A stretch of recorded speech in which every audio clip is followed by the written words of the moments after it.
Good evening, I'm Katerina Georgieva. Here's what's making news right now. If this did not pass, it would be amongst the worst business decisions I've ever seen a city council make in my 16 years on council. And anyone who tells you we are not investing in transit is outright lying to the public.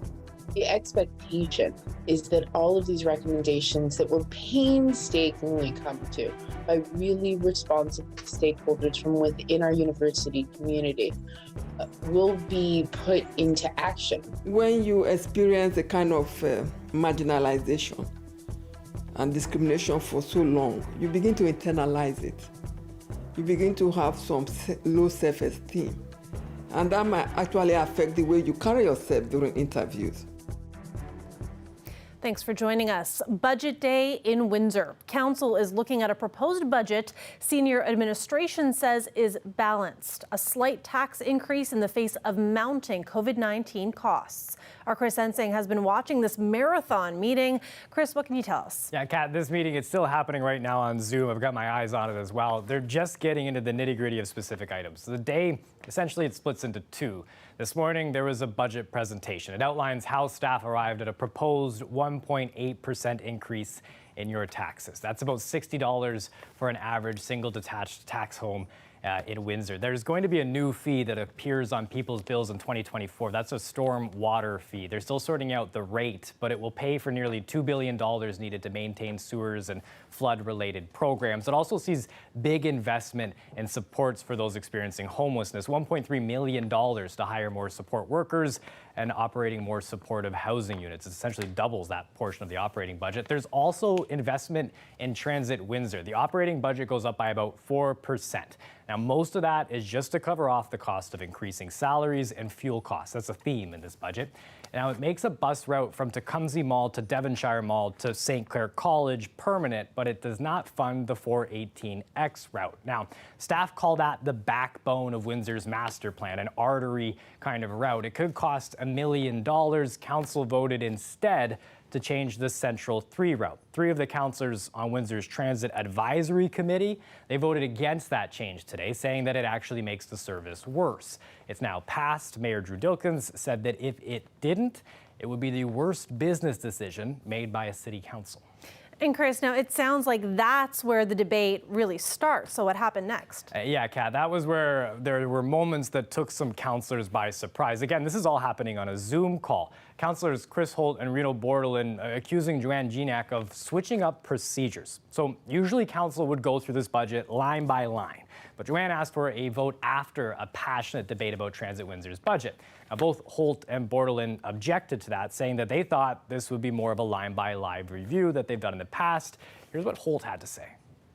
I didn't know we would be changing the entire process for my last 2 terms of council, where we actually got down into the weeds and actually addressed the things that I've been spending every single hour of the past month working on. This seems like an easy way to usurp the rules. It sounds like you've got everybody on board, so it's like let's kill the debate. Now, that debate is happening just differently than what they may have been prepared for. It's really a procedural thing, but it shows how council operates in their last budget ahead of an election. Now, there are clear divides, a tension in that Zoom room as they work towards approving a budget for taxpayers during a very difficult year financially. And Chris, that's the pandemic playing a role. And what is the cost of COVID-19 expected to be next year? Yeah, Kat, slightly down from this year at $25 million. But the big difference is the timing of this budget. Last year's was approved when council and staff had a good idea that upper levels of government would help out with the cost of COVID-19. City staff aren't as hopeful this year. The chief administrative officer who helped present this budget saying today that there's not going to be significant funding the way that we saw in the previous year. Councillor Francis, who wanted a 0% tax increase, says that commitment raised alarm bells for him, and it led to this from the mayor.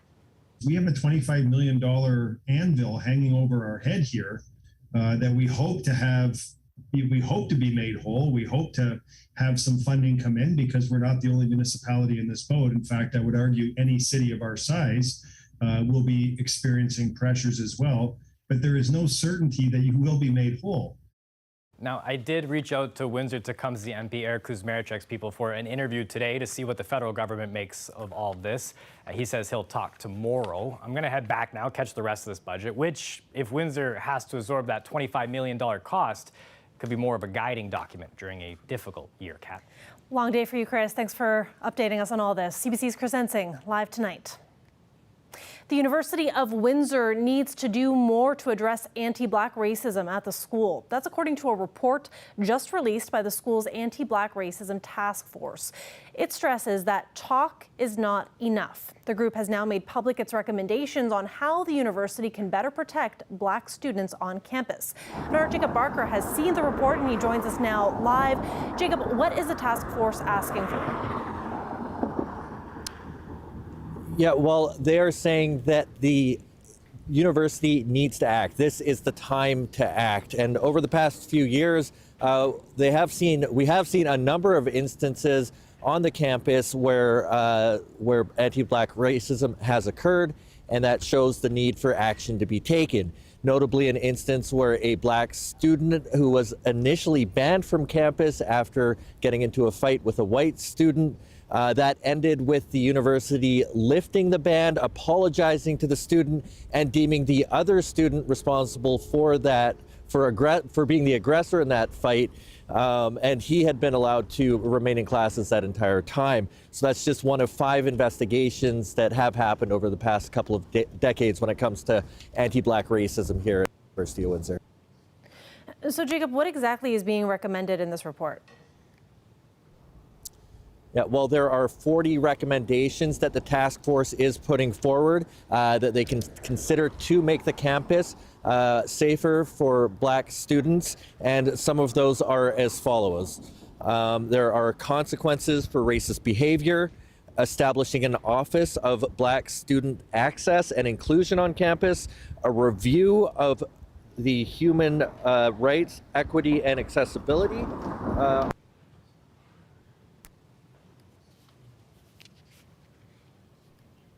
Data specifically on student experience, hiring, promotion, and tenure of staff, implementing a Black Studies program, and creating a student-athlete complaint process.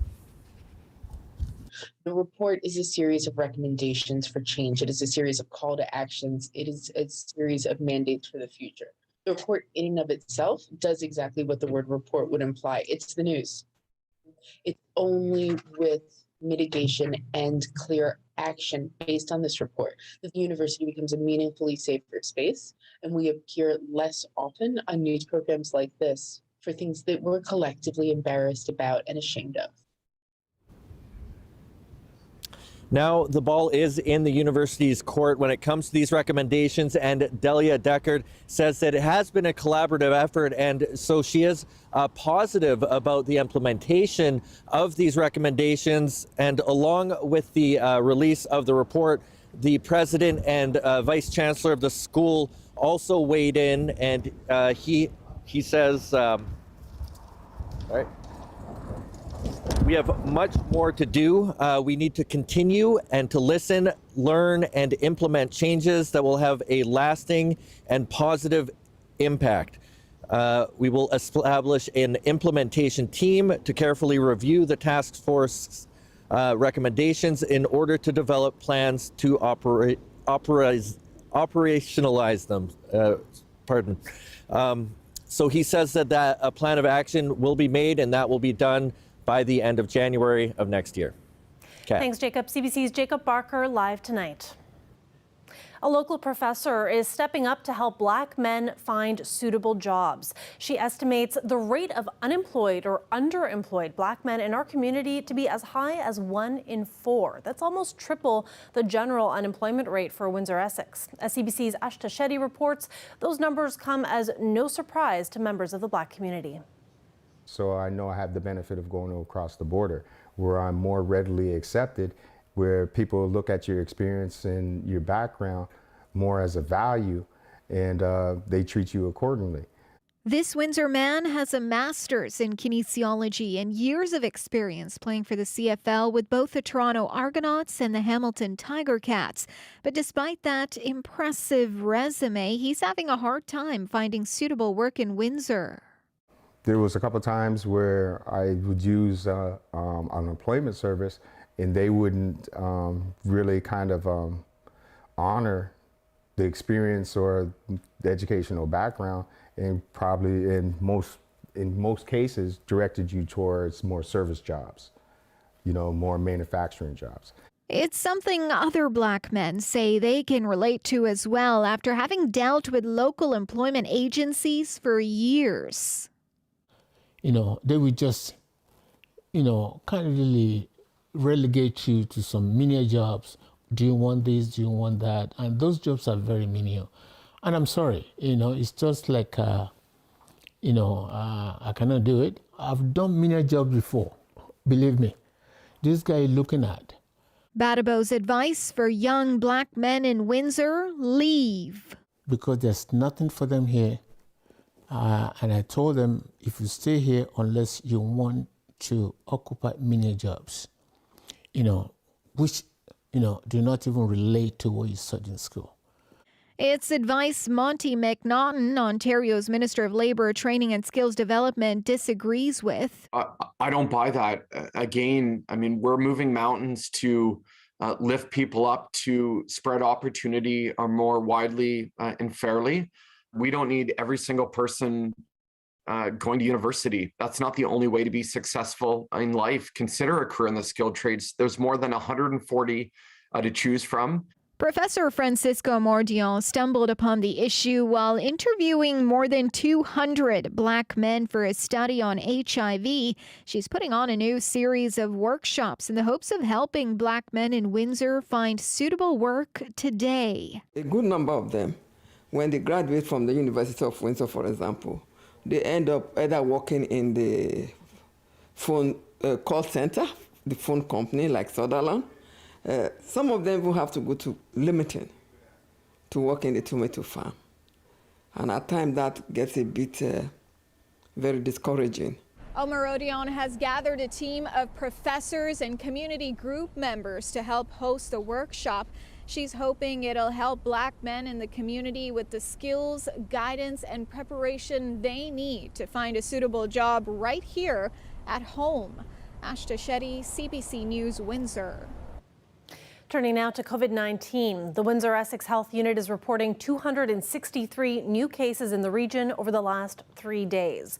34 people are in hospital with the virus. There are also multiple outbreaks, 16 in workplaces, 5 in the community, and 10 at schools. Our medical officer of health says although there has been no Omicron case in the area, he does expect it to happen. By the end of the month, he says it's likely to be the dominant variant in the province. This as third doses of the vaccine are now available to those aged 50 plus. We are trying to ensure that we have spots available so those who are newly eligible in the 5 to 11 category can still, quickly get an appointment. As far as our bookings in general, our mass vaccination site is very busy. And so both with, certainly we're still seeing first and second doses at that site as well across our mobile sites, and then third doses. Meanwhile, the country's top doctor is warning Canada's health system has been stretched dangerously thin by the COVID-19 crisis. Dr. Theresa Tam says there's an urgent need to prepare for future health threats. And she used her annual report to highlight the latest concern, community spread of the Omicron variant in Canada. Hannah Thibodeau has those details. COVID-19 didn't stop thousands of fans from enjoying the Grey Cup in Hamilton on Sunday. But there was one notable absence. Governor General Mary Simon cancelled at the last minute because of rising COVID cases. I think the Governor General did show great leadership. Ontario is experiencing an upsurge of Omicron variants, so I do think that prudence is very much advised. Omicron is expected to be the dominant variant in Ontario by Christmas and other regions in the near future. We are seeing community transmission, possibly in its early stages. but this can rapidly escalate in the days to come. On Friday, Ontario announced that 10% of its lab cases were Omicron. Today, it's 30%.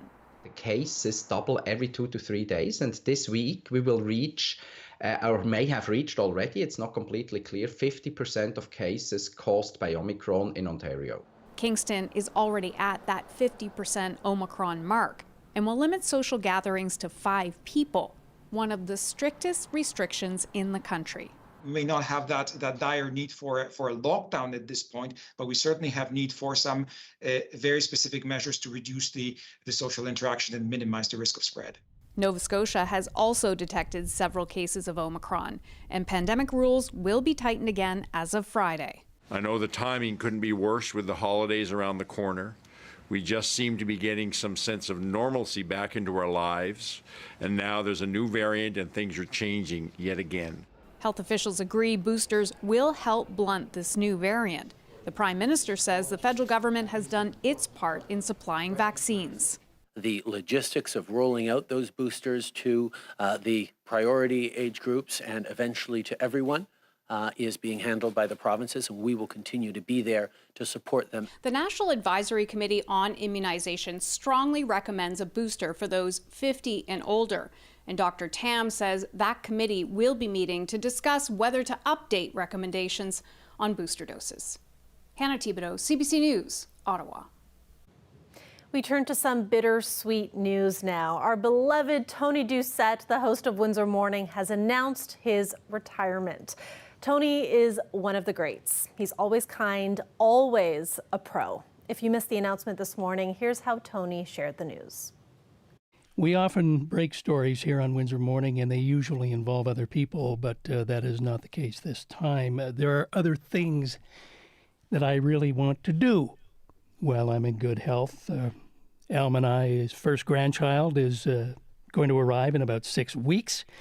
I would like to focus on other things while I still have my good health. Anyway, just to get straight to the point, my last day in the employ of the CBC will be on Thursday, March 31st, and on the first day of April, I will be retired. So there is the story in a nutshell.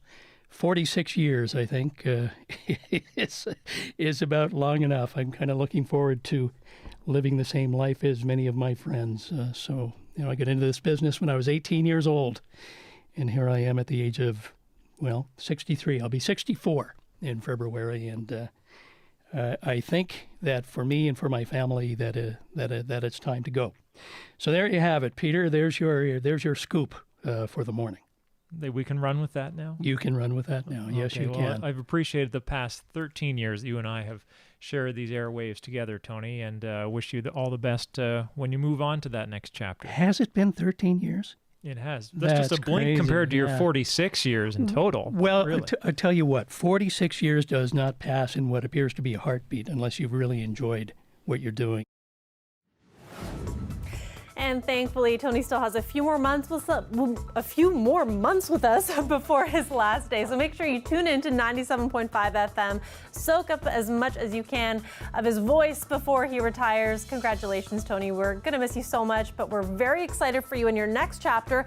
And I should mention, it's actually not just Tony. Carrie McKee, our wonderful colleague and afternoon newsreader, she's also retiring later this month. So congrats to you both. Big changes on our airwaves. Stay with us. After the break, Colette Kennedy will be here with your weather.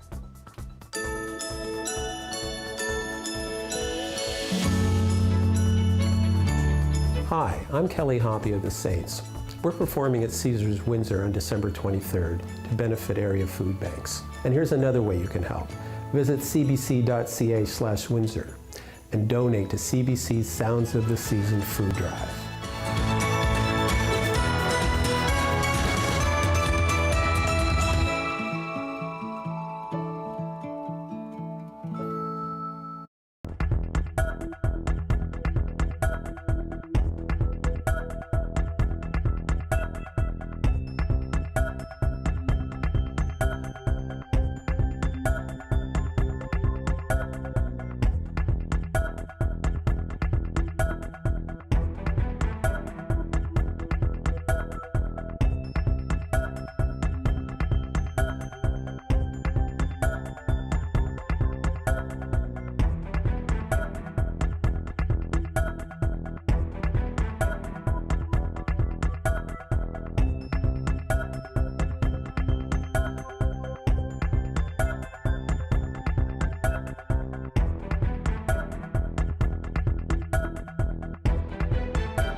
Colette Kennedy joins us now for a look at weather. Colette, it was really windy over the weekend, but today it's kind of calmed down, which is nice. Yes, it is nice because those winds on the weekend, Saturday, we clocked in one wind gust at 115 kilometers an hour. Gosh. Yeah, so absolutely incredible. But also part of the reason that temperature spiked up to almost 16 degrees. So definitely some mild conditions. So these are mild too, just when you compare it, not quite as crazy as that, right? It was nearly 10 degrees warmer there on the weekend. But we're sitting right now at 6 degrees and 4 for you there in Chatham, Kent. And satellite and radar imagery tells the story, which is that tonight there's not anything to worry about in terms of active weather. We're going to be seeing clear skies. It allows the temperatures to fall off, but we'll kind of dip just below freezing. The winds will be a little bit lighter, and because of that too, we're not talking about much of a wind chill. You can maybe knock a couple degrees off for tomorrow morning off that overnight low. So nice to have those quieter conditions. You know they won't last, so let me tell you how it's going to play out for this week, because we're going to have some more mild air coming our way. So essentially we'll see some high cloud coming in tomorrow. So see, it's that thinner, higher cirrus cloud. So in the morning, not a big deal, really nice start. It gets a little bit thicker as we go towards the evening hours, but that's really more so after sunset. And then a few isolated showers might poke their nose in before midnight, but primarily it'll be after midnight into Wednesday morning. We get some intermittent showers passing through, and then they become more isolated, but still the kind of thing where you just want to have an umbrella around Wednesday, and then I suspect you'll need it Thursday as well, but hold on to it. Thursday we're going to see some stronger winds, and that's going to spike that temperature once again. So there you go with those overnight lows. Everyone with -1, like I mentioned, just below freezing. And daytime highs tomorrow, again, well above seasonal for this time of year, running 5 and 6 degrees above seasonal norms. Wednesday, we may just pop into double digits. Thursday, we should get there handily. It's not going to rain all day. It is somewhat intermittent, so there'll be times to enjoy it. You'll just have to watch out for the breezy conditions again, and then closer to seasonal after that. I was going to say, it looks like springtime. It looks like a spring forecast. It does not look like mid-December. You got that right. Thanks, Colette. You're welcome. When we come back, the Bombers take the Grey Cup. So we're going to tell you about yesterday's sit on the edge of your seat game right after the break.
The search for survivors continues in the U.S. Midwest and South after Friday night's deadly tornadoes. At least 74 people are confirmed dead in Kentucky, many in the community of Mayfield.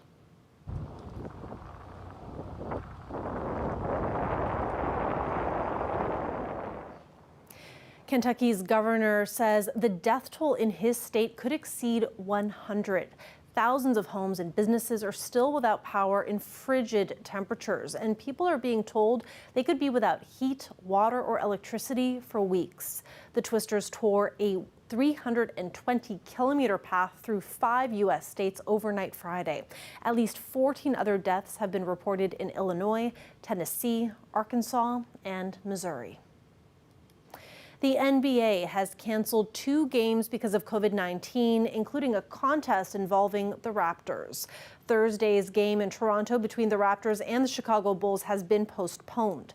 The NBA says 10 Bulls players, along with team staff members, have entered the league's health and safety protocols. The Bulls game against the Detroit Pistons tomorrow night has also been postponed. And it'll be a quiet return home for the Grey Cup champion Winnipeg Blue Bombers. The team and airport officials have not released the arrival time to avoid crowds due to COVID.